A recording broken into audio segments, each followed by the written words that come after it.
A esta hora bajamos el ruido y subimos el entendimiento de lo que importa. Economía, finanzas y realidad internacional.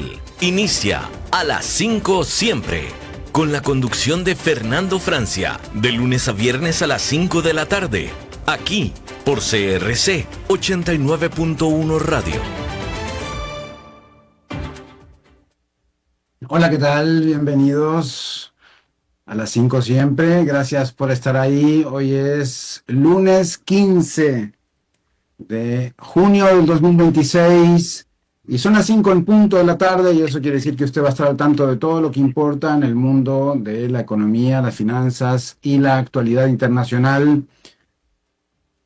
Algunos de los temas que marcaron la agenda hoy, por supuesto que los avances en materia de negociaciones en la guerra de Estados Unidos con Irán, pues se anuncia ya un acuerdo preliminar para 60 días de negociaciones, y bueno, todo empieza a moverse de acuerdo a esos anuncios realizados el fin de semana. Creo que bastantes anuncios el fin de semana durante este periodo de 3 meses y medio prácticamente de guerra de Estados Unidos. Bien, más adelante vamos a conversar con Juan Pablo Quintero, él es periodista, y vamos a buscarle la vuelta para conversar sobre el Mundial de Fútbol 2026, pero desde un punto de vista de la economía. ¿Qué es lo que mueve esta actividad en el planeta entero? No solo en los países sedes, sino también pues en países que, aunque no estemos en el Mundial, pues también vivimos esa actividad de forma pues bastante primordial, bastante importante respecto al consumo de la población. Al finalizar, como siempre, la columna de Javier Escalante, como todos los lunes. La semana pasada lo tuvimos viernes, pero ya hoy con su día, los lunes de Javier Escalante. La producción, como siempre, a cargo de Mauricio Sandoval desde Bogotá, Colombia, y en controles el talento técnico de David Guerrero, que hace posible que puedas escuchar este programa. Vamos de una vez a las noticias de geoeconomía y geopolítica. Como les decía, marcado esta información que voy a traer hoy con el tema de el acuerdo entre Estados Unidos e Irán. El presidente estadounidense dijo que Washington y Teherán firmaron ya un memorando para poner fin a la guerra y reabrir progresivamente el estrecho de Hormuz. El texto se conocería después de una ceremonia formal prevista para este viernes, de nuevo fin de semana, en Ginebra. Aunque la Casa Blanca presenta el pacto como un avance decisivo, los detalles completos todavía no son públicos y quedan pendientes negociaciones técnicas sobre sanciones, programa nuclear, seguridad regional y muchos otros temas más sobre la mesa. El programa nuclear iraní entra en una negociación de 60 días, se anuncia, eso sí. Estados Unidos e Irán deberán negociar ahora los puntos más difíciles del acuerdo: enriquecimiento de uranio, inspecciones internacionales, reservas de material nuclear y alivio de sanciones. Washington quiere impedir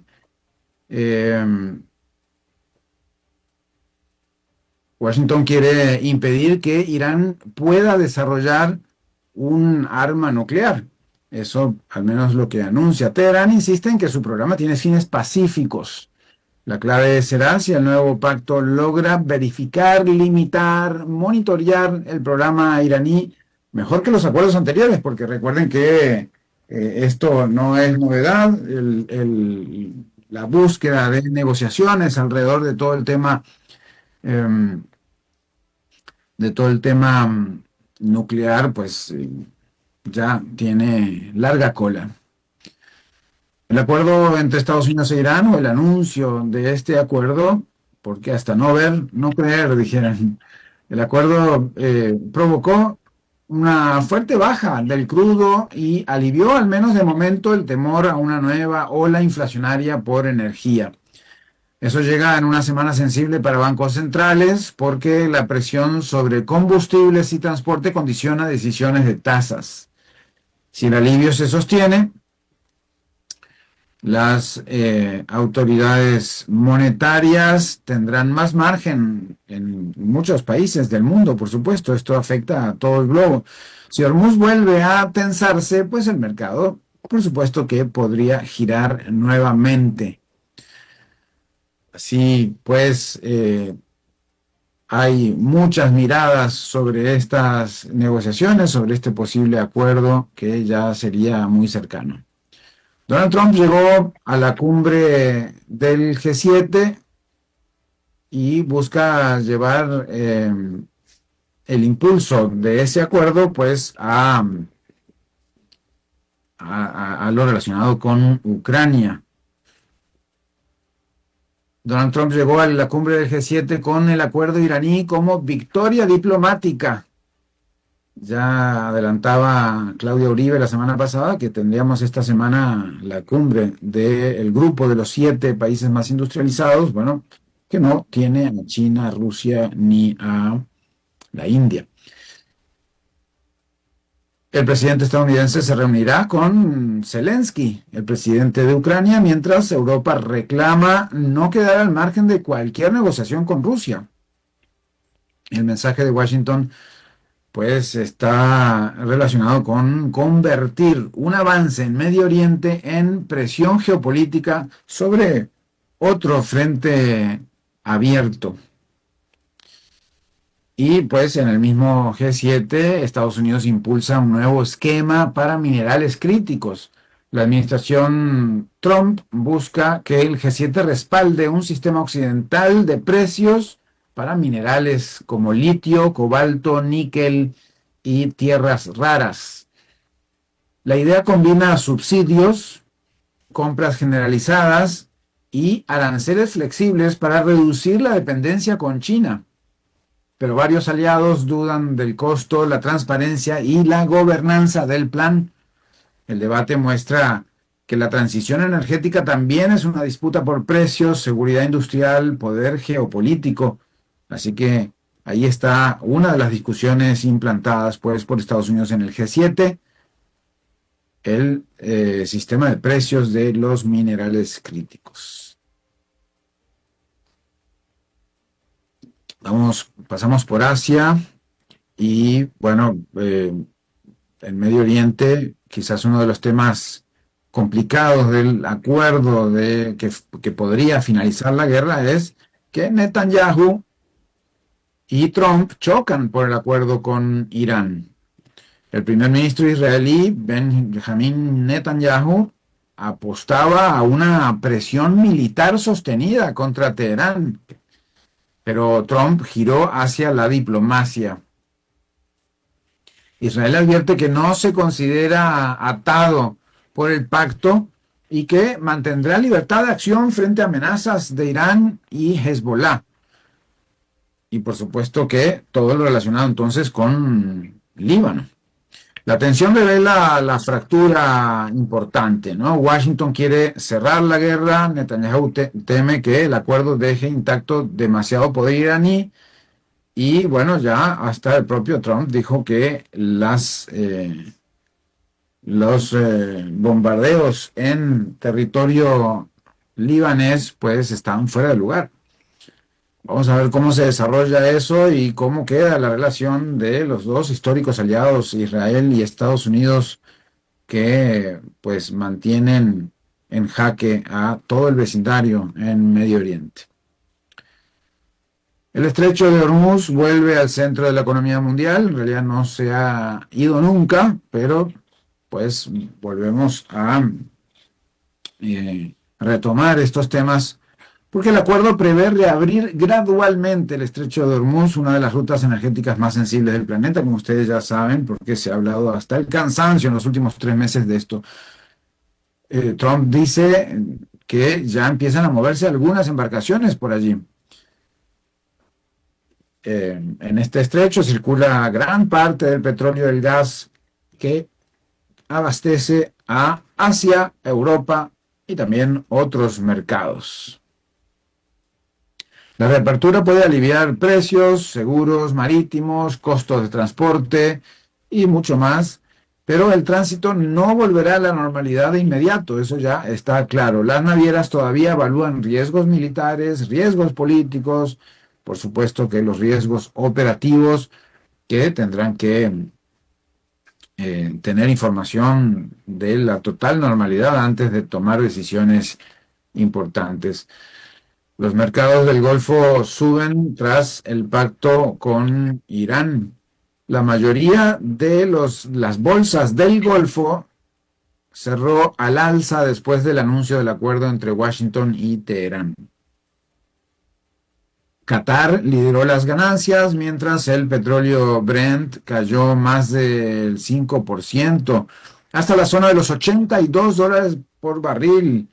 Arabia Saudita quedó más presionada por la baja del Aramco, su gigante petrolera estatal.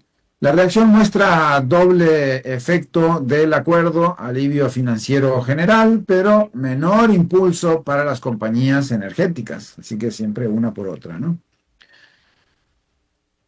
Líbano será una de las primeras pruebas del acuerdo. Hezbollah aseguró que no ha realizado operaciones desde el anuncio del pacto entre Estados Unidos e Irán.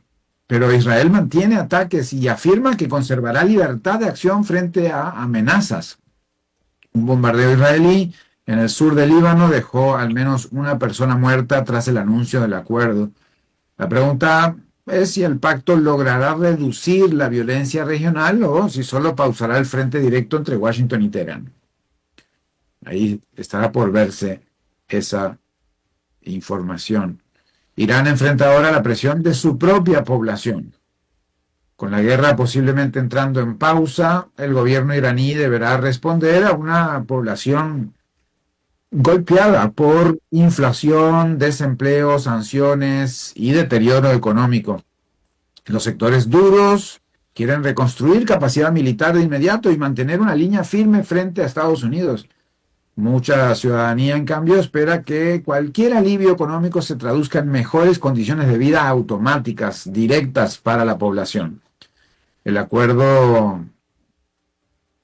puede cerrar una guerra, pero pues abre otra discusión a la interna de los países involucrados, especialmente Irán, que está pues sufriendo la principal destrucción, inflación y todo el golpe que recibe ese país de Medio Oriente.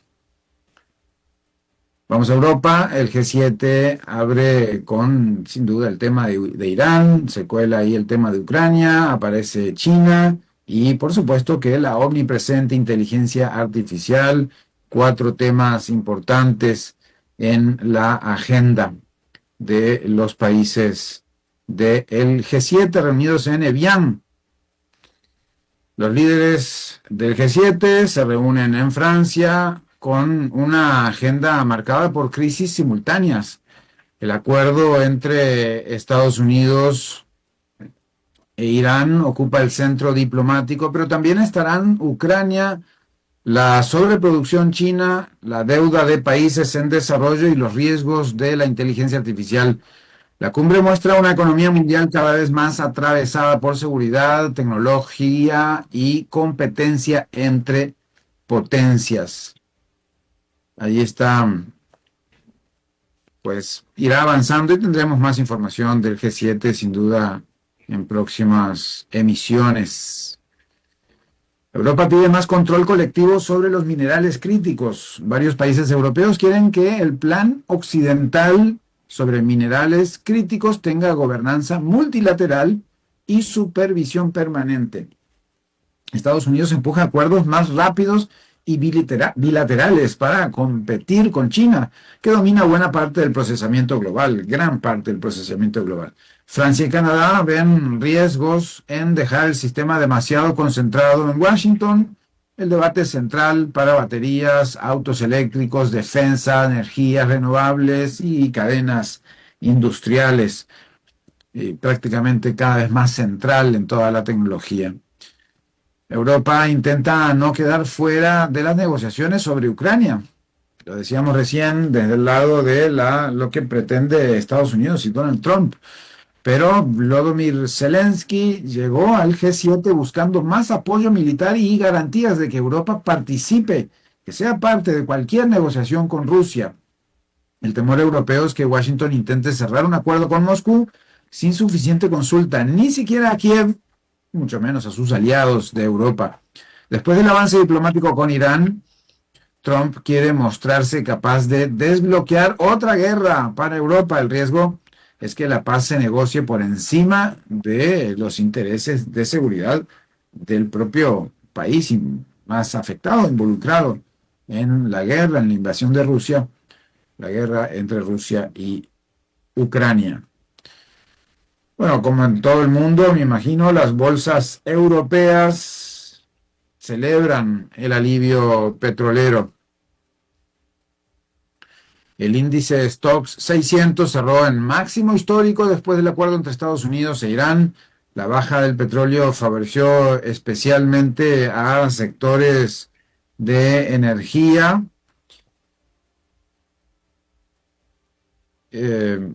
pues sensibles a la energía, como son aerolíneas, automóviles, bancos, y golpeó a compañías petroleras, como podría ser lógico o entendible. El alivio no elimina las dudas de fondo, pero muestra cómo una decisión geopolítica puede mover en horas las expectativas de inflación. Por supuesto que cualquier anuncio de posible acuerdo iba a cambiar todo esto, pero un anuncio ya de que el viernes se firma, obviamente, con más razón, cambia el color de los números de las bolsas. Y bueno, aprovechamos este momento para ver efectivamente el Dow Jones arriba en 0,92, Standard Poor's 500 arriba con 1,65, Nasdaq por supuesto en los cielos con 3,07 de aumento, y allí se van prácticamente todos los europeos, todos los asiáticos en positivo en los marcadores de las bolsas.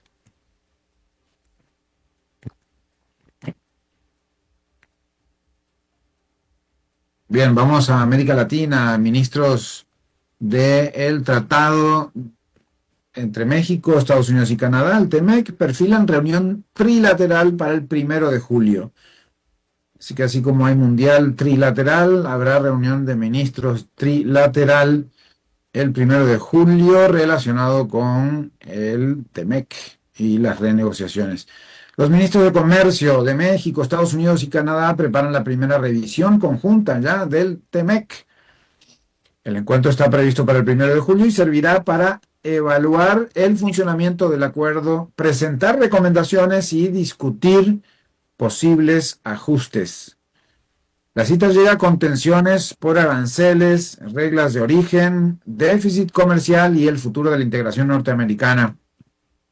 Y llega con altibajos en las declaraciones previas también, como ya informábamos la semana anterior, con amplio análisis.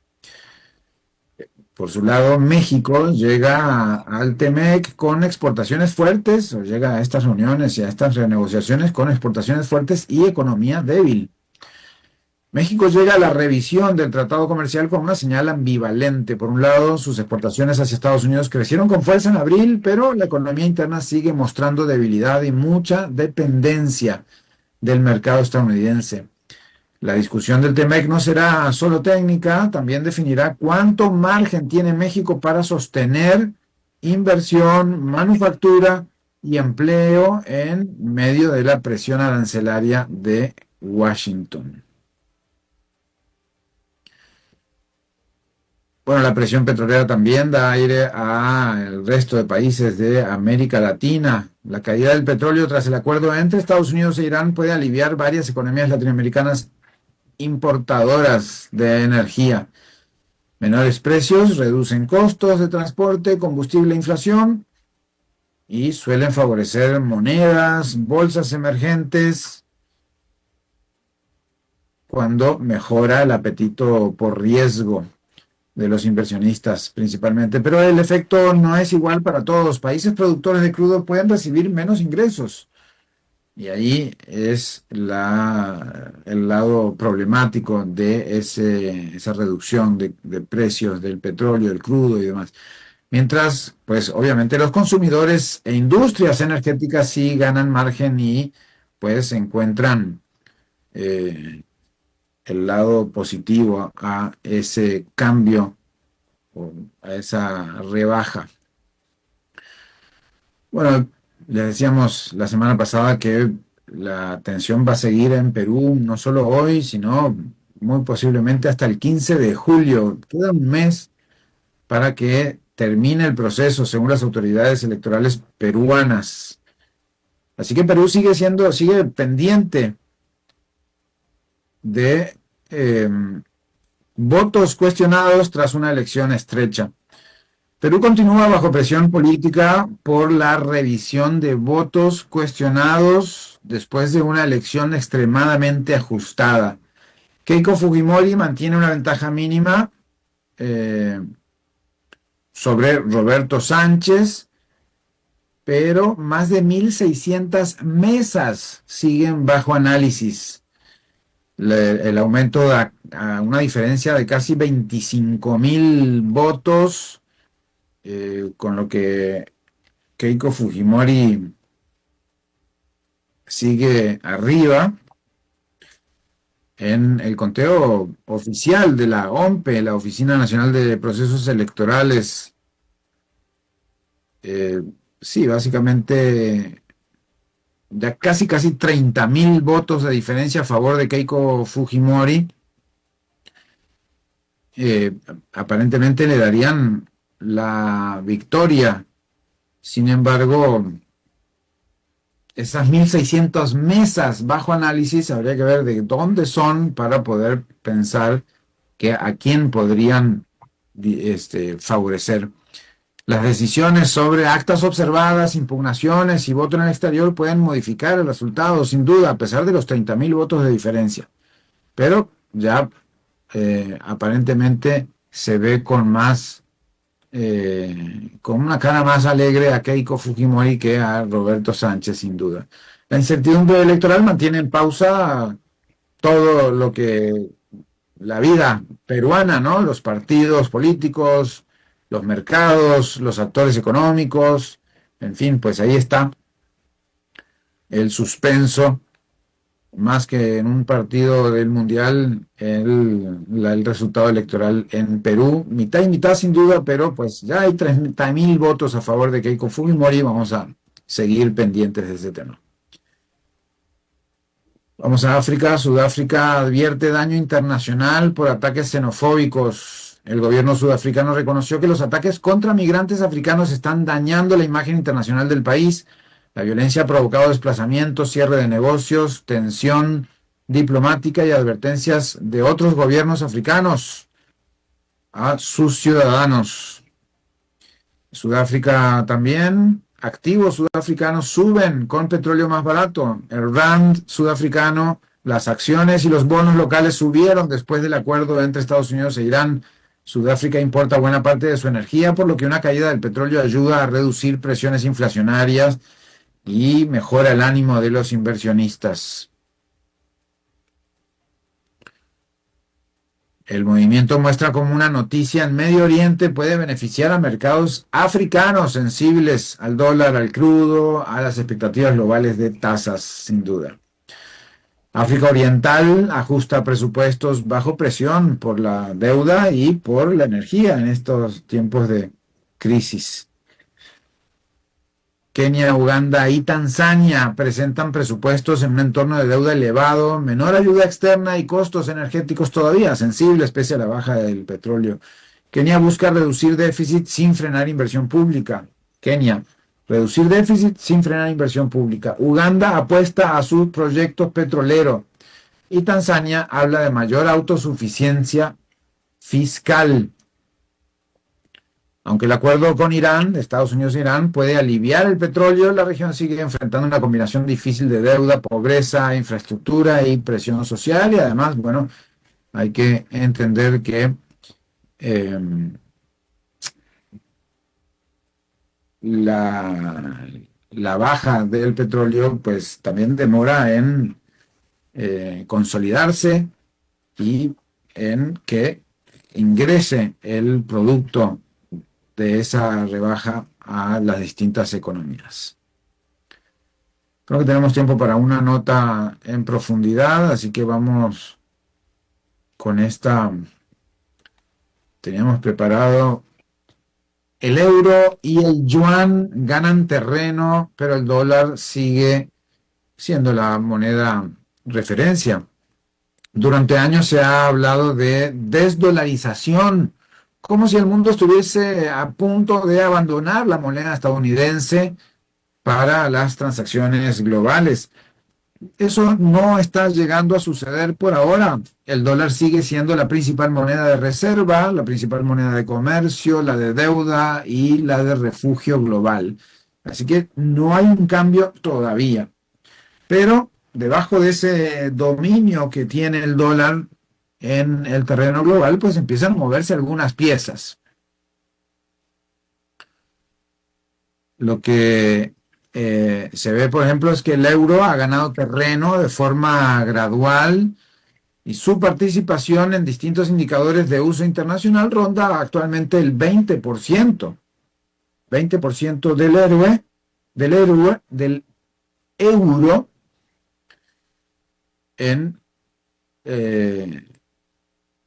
las actividades internacionales. No amenaza el liderazgo del dólar, pero sí consolida su lugar como segunda gran moneda global. Europa tiene una economía enorme, claro, mercados financieros profundos y una moneda utilizada en comercio, deuda y reservas internacionales, el euro. Pero por otro lado está el yuan chino. En realidad su nombre oficial es el renminbi, que quiere decir moneda del pueblo en mandarín, renminbi, pero pues todos lo conocemos como el yuan. El yuan avanza de distinta manera. Su peso en las reservas mundiales sigue siendo pequeño en realidad y su uso está limitado por controles de capital y por la dificultad de mover dinero libremente dentro y fuera de China. Sin embargo, gana presencia en pagos comerciales, especialmente entre China y países que buscan reducir su exposición al dólar. Y ahí es donde está el elemento que puede ser donde gane presencia el yuan. En enero del 2026, el yuan fue la quinta moneda más utilizada en pagos internacionales registrados por SWIFT, con un poco más del 3% del total. Parece una cifra modesta, 3% del total, y lo es, efectivamente. China impulsa además su propio sistema de pagos transfronterizos, conocido como CIPS, diseñado para que bancos y empresas operen en moneda china con menor dependencia de infraestructuras financieras occidentales. Son dos caminos distintos hacia el mismo objetivo. La idea es reducir la fricción de usar el yuan fuera de China. Es decir, que pueda usarse más. Las guerras, las sanciones y disputas comerciales aceleran este proceso. Cuando Estados Unidos y Europa congelaron activos rusos, muchos gobiernos entendieron que las reservas internacionales también pueden quedar expuestas a decisiones políticas. Cuando Washington sanciona exportaciones de petróleo o bloquea bancos, algunos países buscan pagar en monedas distintas. China intenta aprovechar esa preocupación, ofrece líneas de intercambio entre bancos centrales, presta en yuan y promueve que materias primas y comercio bilateral se paguen en su propia moneda. El petróleo es especialmente importante porque durante décadas el comercio energético reforzó el uso mundial del dólar. El euro también puede beneficiarse de un mundo que busca alternativas, pero Europa todavía tiene limitaciones. No cuenta con un mercado único de deuda pública comparable al de Estados Unidos y sus mercados financieros siguen fragmentados entre países. El Banco Central Europeo reconoce que el avance internacional del euro ha sido gradual, impulsado más por las circunstancias que por una estrategia propia. El dólar conserva ventajas difíciles de reemplazar. Estados Unidos ofrece el mercado financiero más amplio y líquido del mundo. Sus bonos sirven como referencia global y su moneda está presente en una gran parte de las transacciones internacionales, incluso cuando Estados Unidos no participa directamente. Por eso, hablar del fin del dólar evidentemente es exagerado y no está sucediendo. Lo que empieza a aparecer es un sistema menos exclusivo. El euro gana espacio como alternativa estable, el yuan crece dentro de redes comerciales vinculadas con China, aún manteniéndose muy pequeño, y otras monedas, así como el oro, también reciben más atención. El dólar sigue en el centro, pero cada sanción, cada guerra comercial y cada crisis geopolítica empuja a más países a preguntarse si conviene depender de una sola moneda o si esto se empieza a mover. Muy bien, vamos a hacer una muy breve pausa y enseguida volvemos con el tema central y la entrevista de esta tarde. Regresamos a las 5 siempre con Fernando Francia. El agua es vida, salud y bienestar. Por eso, vos y los tuyos necesitan agua purificada, ozonizada y embotellada San Ángel. Hace que tu vida sea más larga y saludable con agua San Ángel. Disfrútala naturalmente y viví una experiencia con agua purificada San Ángel. Pureza que se siente. Búscanos en Facebook como Agua San Ángel. Continuamos escuchando a las 5 siempre con Fernando Francia. Bien, gracias por su compañía, por estar allí, por estar conectados en sintonía.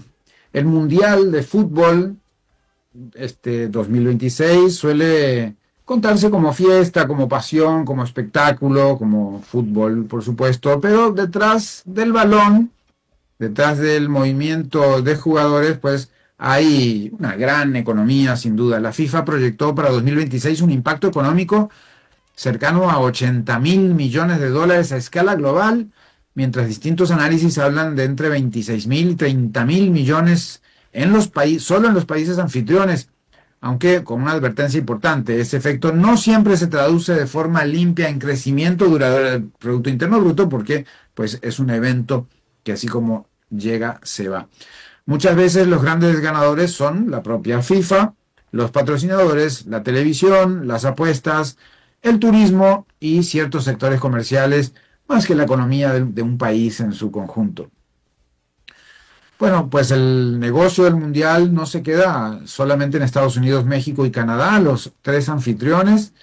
También se mueven en países no sede, especialmente en América Latina, a través de pues ventas, el comercio deportivo, el consumo en bares, el comercio en general, por ejemplo, de televisores y demás, y la publicidad y la retransmisión. Así que hay muchísimo en juego a raíz del Mundial, y justamente para analizarlo, para entenderlo, para dimensionarlo, nos acompaña el periodista financiero y también psicólogo Juan Pablo Quintero, que es reportero del País de España, especializado en bolsa, renta fija, materias primas, y se formó en la Escuela de Periodismo de la UAM El País, y también pasó por la redacción de 5 Días, que es la parte económica, una de las especialidades económicas de El País. Mucho gusto, muchas gracias por este tiempo que nos dedicás, Juan Pablo, y bueno, esperemos conversar de estos temas de tanta importancia. Fernando, buenas noches desde Bogotá, muchas gracias a ti y buenas noches y buenas tardes a los oyentes también. Buenas tardes todavía en gran parte de América Latina, pero bueno, en cualquier momento va cayendo la noche ahí, como por acá se puede ver. Arranquemos un poco con la foto grande, ¿no? Cuando se dice detrás del Mundial hay una economía gigantesca, ¿de qué estamos hablando a grandes rasgos? Fernando, muy, muy pertinente la pregunta, con el contexto además que dabas al principio, ¿no? Es decir, es un evento que se acota a un tiempo determinado, pero digamos que lo que pasa con esta ocasión es que por primera vez es un mundial que tiene 48 selecciones, es decir, en total hay 104 partidos, digamos que ya de entrada el volumen de partidos es más grande, entonces digamos que las cifras que se manejan son grandes. De hecho, la FIFA espera recaudar tener un beneficio de 11.000 millones de dólares al cierre, y esto se compone, digamos, dentro de los 3 países, del consumo, también de la entrada a los estadios, que ese ha sido como otro de las polémicas, porque en teoría, en la práctica realmente se trata del mundial más caro de la historia, es decir, el más largo en el tiempo y el más caro. Uno de los factores por los que se encarece es el tema de que la boletería ha sido como... ha fluctuado en los precios, ahora se determina por oferta y demanda y no tiene un precio fijo como antes se hacía. Entonces, eso es una total novedad en este mundial, un poco orientado por la costumbre estadounidense, ¿no?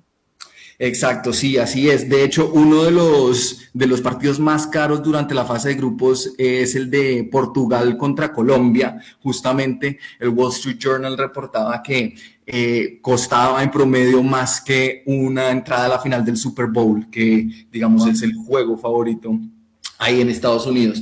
Entonces, sí, en general, mira, también se proyecta que haya 29 millones de gasto por partido. Obviamente que esto, en términos, por ejemplo, de turismo, la entrada a Estados Unidos ha estado, digamos, bastante más difícil. Muchos conocidos, por ejemplo, han ido a México o a Canadá, por ejemplo, pero no entran a los estadios, los tickets están muy caros, entonces como que se ha ido reorganizando un poco todo orgánicamente alrededor del asunto. Y bueno, en Colombia, como tú también bien lo decías, la venta de televisores está disparada. Tengo que admitir que hace 2 días me compré también uno, digamos, en medio de todo este furor. Entonces sí, otra cosa es que por primera vez desde Brasil tenemos el mismo uso horario, estamos en la misma tónica, y eso sí que conecta mucho a la gente, a los partidos, y pues a hacer unos gastos extra en su casa. Ahora, un vértice de esto es el consumo de quienes van a el mundial, quienes viven en la zona, pero esa afluencia internacional que llega, que es mucha, que decía, ahora podría mermar un poco por las dificultades migratorias. Canadá tiene también dificultades o pone dificultades hacia las personas que intentaríamos ir hacia allá. Estados Unidos ni hablar, México obviamente no tanto, y allí hay una primera dificultad, pero los países que no participan en el mundial, o las personas como cualquier colombiano, que es un país que sí participa, pero que se queda en Colombia, pues también allí hay consumo extra, ¿no? Y eso se logra contabilizar muchas veces, ¿no? Ya sea el comercio, las salidas a lugares específicos a ver los partidos, y toda esa euforia, sin duda, que además, mientras más alegría, más consumo también, ¿no? Exacto, sí, yo creo que ahí una de las premisas importantes es que el consumo tiene una dinámica digamos, más bien pasional. O sea, imagínate tú que, no sé, pasa Colombia a octavos de final y de repente pasa, pues de pronto en esa noche te gastas unos dólares, unos pesos de más de lo que tú tenías presupuestado, porque, pues hombre, o sea, ¿cuándo es que Colombia podía lograr pasar a una siguiente fase?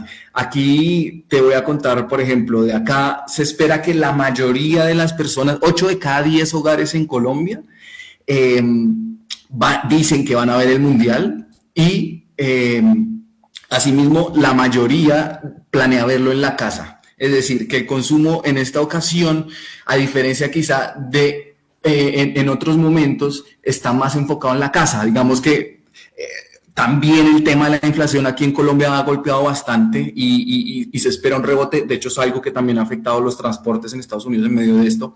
Pero sí, se dinamiza el consumo. La manufactura en Colombia la mayor parte del crecimiento en el primer trimestre, por ejemplo, estuvo empujada por la fabricación de bebidas. Este país es muy cervecero, entonces le encanta acompañar los partidos con una cerveza. Sí, se disparan muchas cosas y mira que otro frente que a veces se descuida es el álbum Panini. Qué fiebre con llenar este mundial y así mismo, partiendo de que es el más grande en la historia, pues llenar este álbum puede costar, en Colombia en este momento está en, espérate, ya te confirmo ese dato aquí, que nos lo presenta una firma de consumo que se llama Radar, que me han cedido estos datos también para poder hacer un reportaje.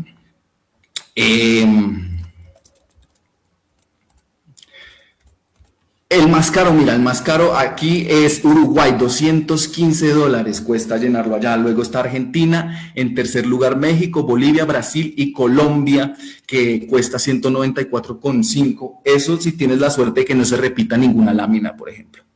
Que se van a repetir, así que por lo menos alrededor de $200 llenar el álbum Panini no es poca cosa para nuestras economías y sobre todo porque es un costo familiar, personal o familiar, ¿verdad? $200 por familia, no es poca cosa. Y bueno, volviendo al tema del consumo, por ejemplo, Ecuador anunció que va a eliminar un arancel, un impuesto, no es arancel, es un impuesto a ciertas bebidas, como por ejemplo la cerveza, ¿no?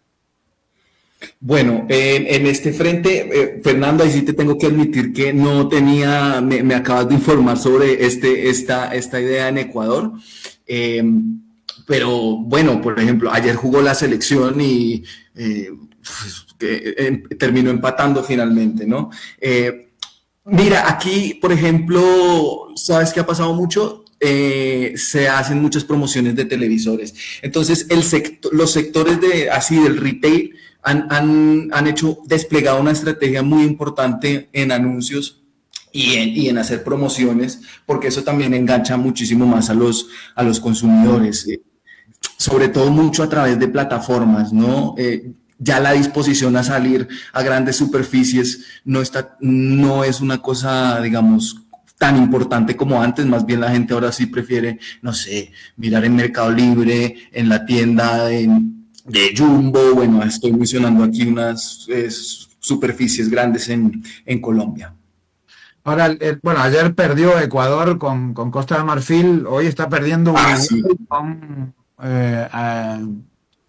Arabia Saudita, así que pues no le está yendo bien a la región. Empató Brasil, imagínense, con Marruecos, pero todos estos países muy futboleros en consumo, también hay todo un movimiento en, por ejemplo, todo el merchandising alrededor de las selecciones, ¿no?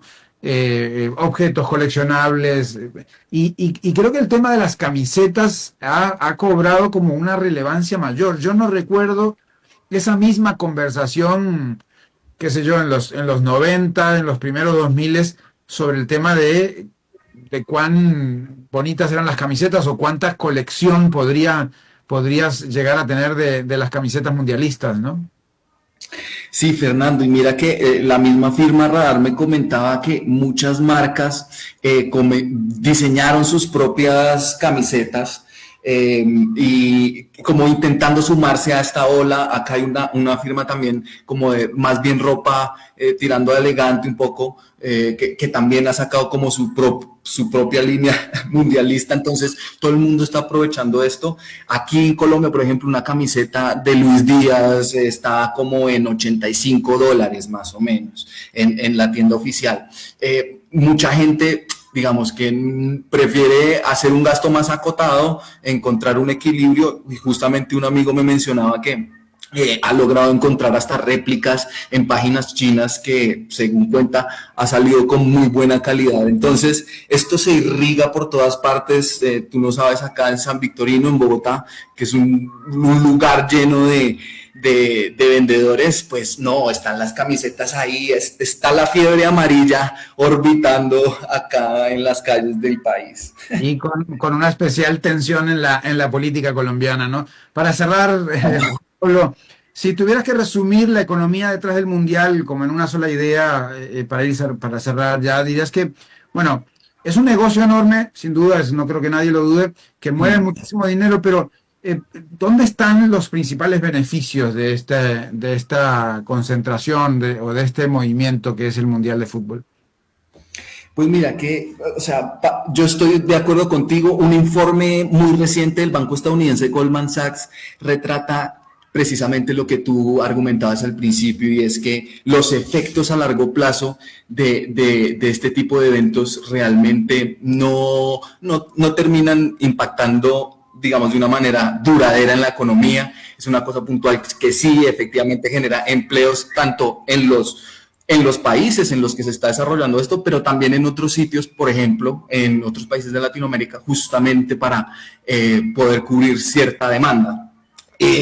Pero efectivamente, digamos, el negocio redondo, la caja de la FIFA, por decirlo así, pues está en la boletería y se espera pues que se pueda irrigar ahí al resto de países, sobre todo que están siendo casa de este evento. Pero para países como nosotros son cosas muy puntuales que, bueno, vamos a ver cómo se desarrolla también los temas inflacionarios. Yo insisto en eso en el segundo semestre del año y lo que viene, así que vamos a ver cómo se desenvuelve el consumo ya más a largo plazo. Porque además muchas decisiones impopulares se toman en medio de que la gente está distraída con otros temas, ¿no? Y este es un mundial de 3 países. El próximo va a ser un extraño mundial de 6 países, aunque se va a concentrar todo en Europa, Portugal y Marruecos, ¿no? Sí, me hiciste acordar de una cosa, y es con respecto a la boletería. Por ejemplo, Infantino dijo, o sea, prácticamente que pasó de largo y dijo, no, esto se está haciendo así, es con oferta y demanda, y preferimos eso a que los revendedores pues abusen de los consumidores. Entonces, sí, eso lo reportó el Wall Street Journal. Vamos a ver, y bueno, pues simplemente ojalá nos pueda ir mejor a las elecciones latinoamericanas en lo que vamos. Pues así es, y en este momento acaba de empatar Uruguay, así que le diste suerte a Uruguay. Yo soy uruguayo viviendo en Costa Rica, así que Pues mira, una buena noticia a partir de tu intervención, José Pablo. Muchas gracias por este rato que le has dedicado a la audiencia, y Juan Pablo, que has ayudado a entender la economía detrás del Mundial de Fútbol 2026. gracias a ti, Fernando, y bueno, que tenga muy buena tarde, a disfrutar del Mundial. Eso era Juan Pablo Quintero, psicólogo, periodista, financiero principalmente, actualmente reportero del País de España desde Bogotá, especializado en bolsa y otros temas de economía, a quien le agradecemos un montón.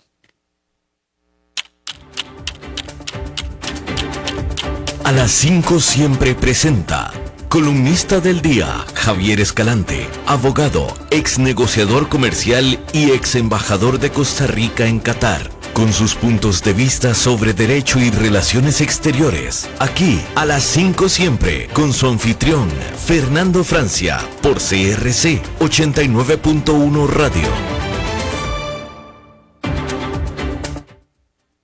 Bueno, le damos la bienvenida a Javier Escalante. Muy pegadito te tuvimos. No es que pasó toda una semana, pasó apenas un fin de semana, pero qué bueno volver a verte. Javier, ¿cómo estás? Muy bien, gracias Fernando. Qué gusto saludarte a vos y a todos quienes nos siguen. Mucha repercusión el viernes. Mucha gente me comentó el viernes sobre el comentario tuyo del tema de las herencias, el orden del patrimonio y demás. Súper interesante.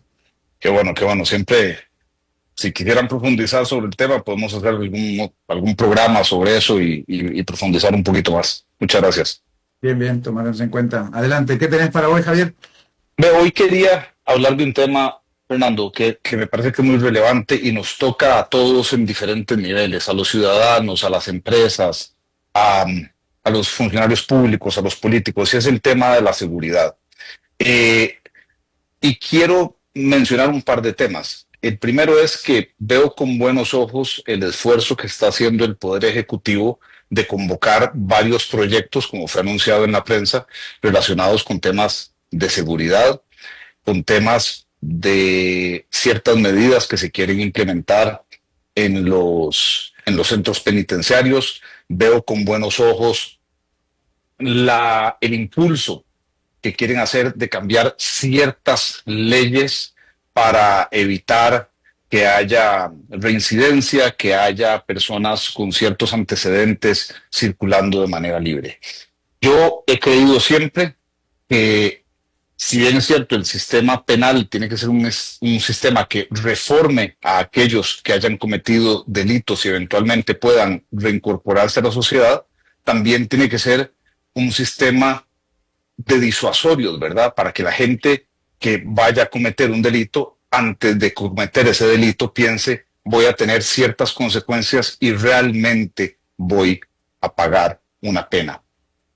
Hasta la fecha hemos venido viviendo en Costa Rica con un sistema que mucha gente le echa la culpa al Poder Judicial, pero la realidad de las cosas es que las leyes aplicables en este momento tienen un componente en el cual el principio es el delincuente es producto de la sociedad. De alguna manera la sociedad tiene que lidiar con ese delincuente, la sociedad tiene que ver cómo resuelve esa situación sin penalizar como un castigo. Y no quiero que se oiga castigo solamente como algo punitivo, sino como un disuasorio, como dije antes. Y yo creo que hacer reformas, ajustes a esas leyes es beneficioso, y quiero resaltarlo como algo positivo, porque esos cambios les va a permitir a los jueces hacer otras interpretaciones que eviten que se den esas situaciones de criminalidad que tanto nos afectan a todos. Pero también, por el perfil que tiene este programa, quiero traer a la mesa el tema de la inseguridad como pérdida de competitividad.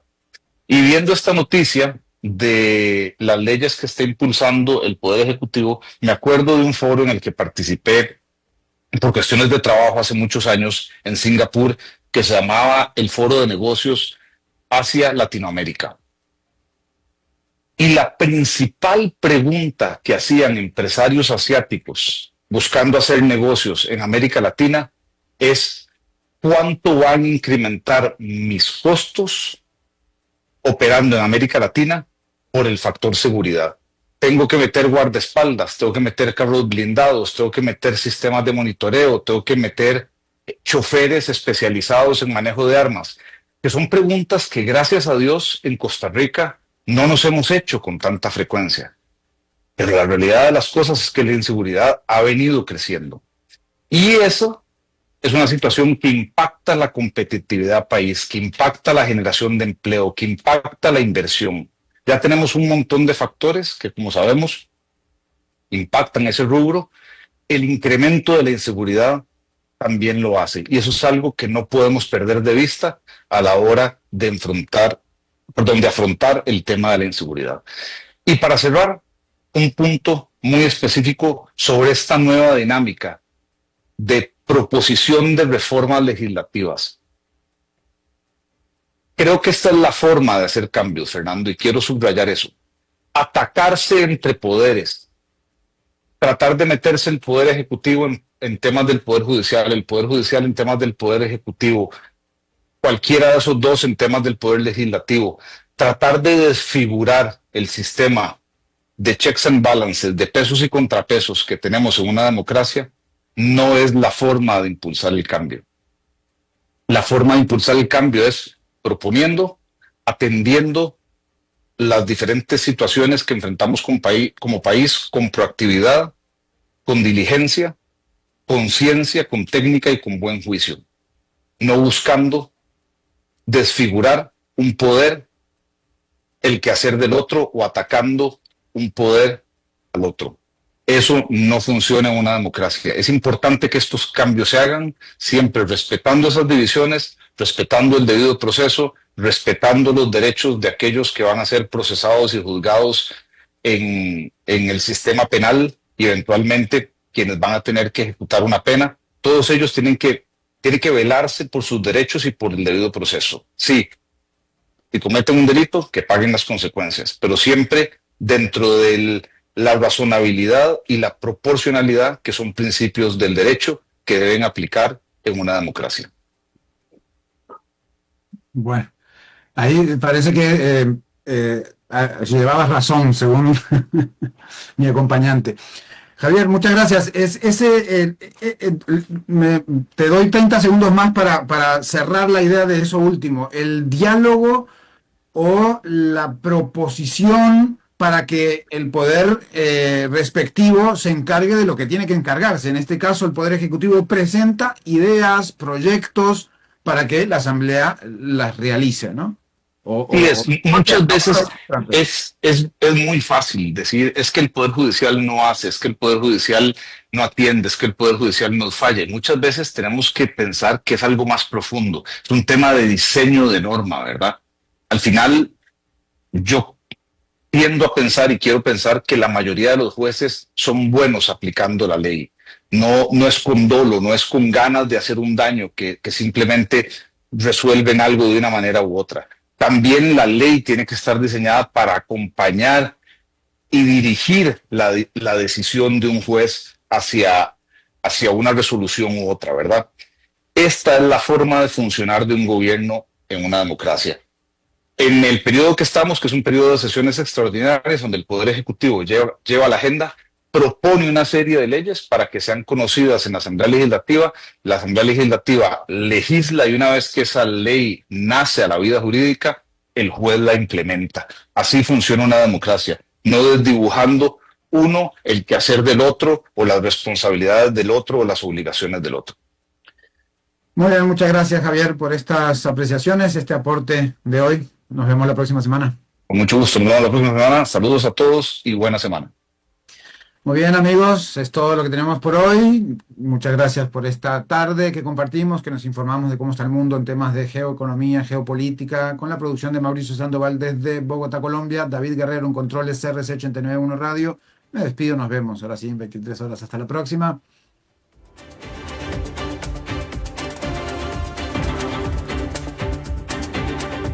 Concluye a las 5 siempre, economía, finanzas y realidad internacional para entender lo que importa.